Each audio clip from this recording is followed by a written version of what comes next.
the kickoff. All right. So Alaina comes to us all the way from Owasso, where she was a writer, a thespian, and used to work in the nonprofit world before she discovered the slightly more profitable world of design. She is a veteran of Pecha Kucha, having done this once before, and here she is. So without further ado, Alaina Kraus. Everybody, please, a round of applause.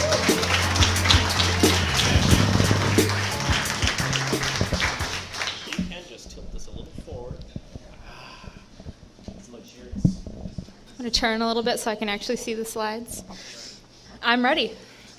So as you said, my name is Alaina Kraus, and I am a user experience designer. I also am heavily involved with our downtown development in Owasso. So this is kind of a combination of those two parts of my life, because if you meet any other user experience designers, they'll tell you you can't escape it. Once you know what it is, it's everywhere.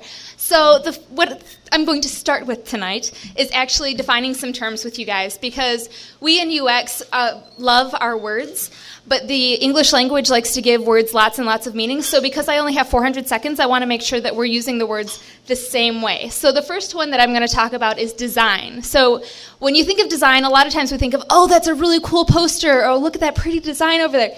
Not what I'm talking about. I'm talking about design as a verb. So I found this definition that I really like, which is purpose, planning, or intention that exists or is thought to exist behind an action, fact, or material object.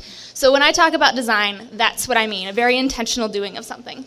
So the second word that I want to talk about is community. It's another one of those words that it can be kind of anemic if you don't define it further. So I'm not talking about community as in, I live in Owasso, which is a community, and it is a totally fine definition of community. But it's not what I mean by community. I mean actually going back into one of the various Latin roots for it, to fortify or defend together. So it's taking it beyond just waving at your neighbor when you walk out, because that's all I do. I might recognize them on the sidewalk, maybe, but I never talk to them.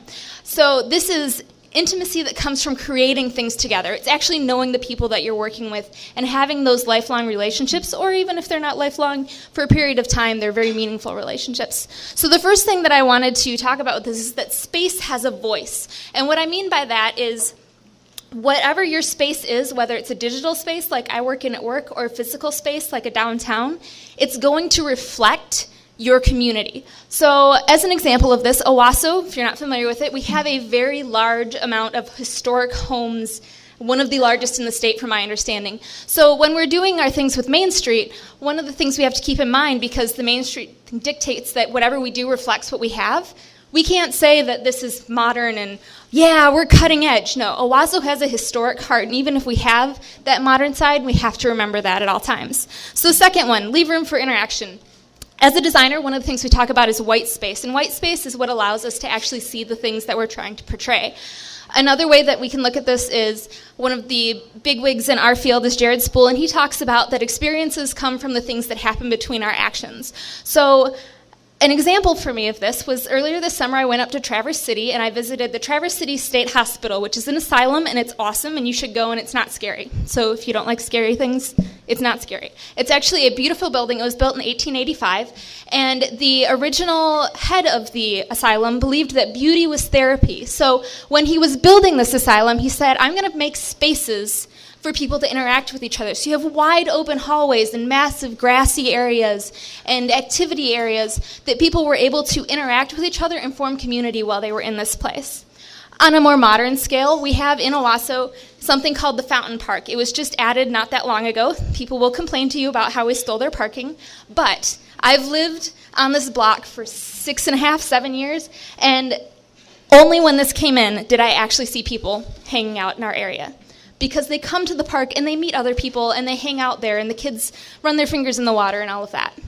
So the next one, start small but plan for big. One of the biggest problems I see when I'm reading the newspaper or online, because really I don't read the paper newspaper, is that when people are starting new things, whether they're communities or businesses, they either expect it to be huge and then they fall apart because it takes time, or they don't think they're going to have huge, and they start so small that they're not ready for when that happens. And an example of this for me, this group is actually meeting at the public library tonight, if you're not familiar with it. It's National Novel Writing Month. 50,000 words in 1 month, and it is now over 30,000 people, or 300,000 people experience it a year. But in the beginning, there were 21. On year 3, there were 5,000, and it crashed their site because they weren't ready for it. So also when you're working with a community, one of the things you need to remember is that it's bigger than just you.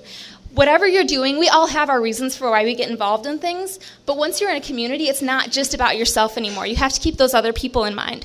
And there's a group, they didn't mean to be a community. I don't know if any of you are familiar with the Nerd Fighters or not, but it started out as an experiment between two brothers. For a year, they only talked to each other through video diaries. And by the end of the year, they had this community that had built up around them. And there is an awesome quote about community, but you're going to have to look it up on their website because I don't have time to read it to you. So the thing, though, is that they realized that it wasn't about them anymore by the end of that year. So strike easy from your vocabulary. What I mean by that is if you're working with a community, things are not going to go the way you think they're going to go. There's always going to be something. It's going to require more of you than just showing up every once in a while if you really want to be a part of it. So one of the things that is in our Main Street handbook is there is no formula, no magic answers, or easy solutions. And the thing that actually started this talk for me was I visited this place in Detroit. It's Motor City Java House. It's actually in Brightmoor, which is not in the worst part of Detroit, but it's not in the best part of Detroit either. They were featured in Fast Company in May, and Alicia George, who is the one that started the coffee house, had a vision for a coffee house in her neighborhood. And it took her 10 years, blood, sweat, tears, fires, you name it, it happened to her in that time, but she never let go of her dream. And now Motor City Java House exists. And she's really funny to talk to because she'll tell you that people said, we don't want coffee houses in this area. Those aren't going to do well. Well, now there's coffee houses popping up all over the place because, as she puts it, we drink coffee too. So this space that she has dreamt of for years and now exists has created a spot for the community to come together. The community was there, but they didn't have that thing drawing them together. And now you have the Motor City Java House, an artist village, there's a community garden, and it's all grown up around this dream that she had for the Java House. So that's all I have time for, and thank you very much for listening. That's my contact info, and it's on the slide when it goes up on the YouTube as well. So thanks.